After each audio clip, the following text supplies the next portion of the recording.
Welcome to our game today, which is between Victor Korchnoi and Helgi Gretarsson. And in this game, Korchnoi plays three brilliant moves in his final four moves of the game to get a beautiful and rather brilliant victory.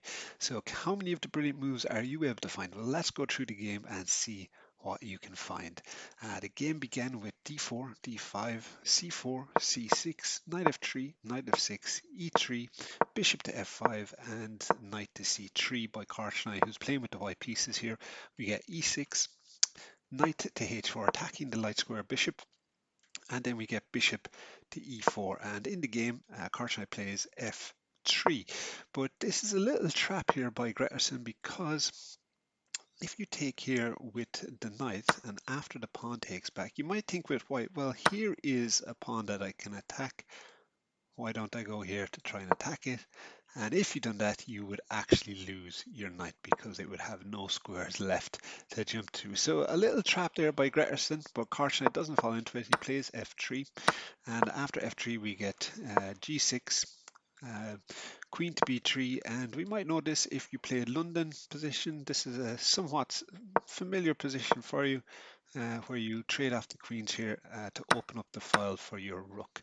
But in the game, Gretarsson plays c7, and we get bishop here to b2. We get knight to b7. We get c takes, e takes back, longs castles by Korchnoi, and then Gretarsson plays b5, which is a mistake. And after that, Korchnoi, he decides to get rid of the light square bishop, which was a very important piece here, tacking down for black. So then after h takes g6 and e4, we get knight to b6, we get king to b1, you get a6 by Gretarsson, g3, and we'll see the idea of g3 in a moment when we get bishop to e7 by Gretarsson, not bishop to d6 because you'd jump into this very unfortunate fork. So instead we get e7, and we see what Korchnoi's idea was. It was to support the bishop to get in on the queen. So after queen here goes to b7, we get d3 by Korchnoi, and we get a rather surprising move here by Gretarsson, who decides to long castle. So after long castle, what do you think would be the most principled move here that Korchnoi could play? What do you think it is?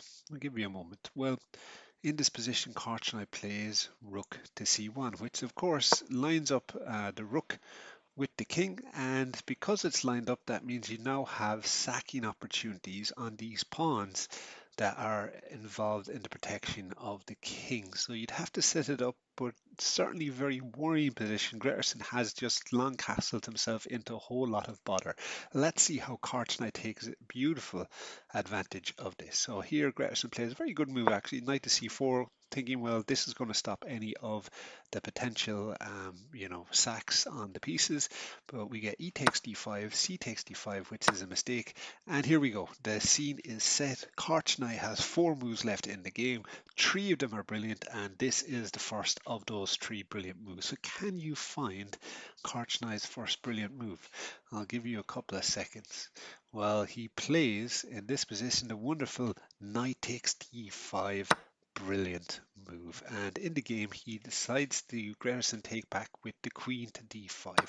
Now, what if he had taken instead with the knight to d5? Well, if you play knight to d5, you get this wonderful sequence of bishop takes e4, b takes e4, checking now with the rook, and after you decide to use the move of blocking with the knight, you end up winning the queen.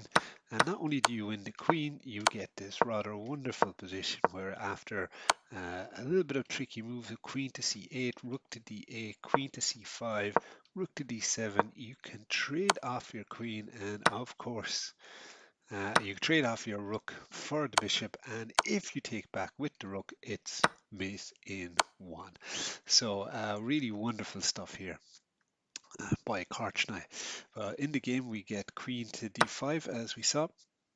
So queen to d5, and here we get the second brilliant move of rook takes on c4 check. So what do you do here? You take back with the pawn, and we get bishop to c4. And here Gretarsson is in struggling. He's struggling here.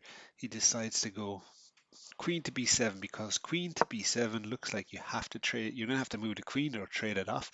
But in this position, Korchnoi finds a really outrageous, brilliant move here. Can you find what Korchnoi plays here to completely win the game after this Gretarsson just resigns? Well, in this position, if you can find it, it is the quite difficult move, to be honest, of bishop to e6 check. Brilliant move, because there's not a whole lot you can do. If you take with the pawn, well, then it's not really great, because after c1 you lose your queen and the game is all over. And if you decide to block here with the rook, we get c1 check, you can block, and after trading off some pieces here, we can see that white has got a superb attack, but a really wonderful win here by Korchnoi. Three brilliant moves, especially this bishop to e6, showing all the things you want to see from an attacking game.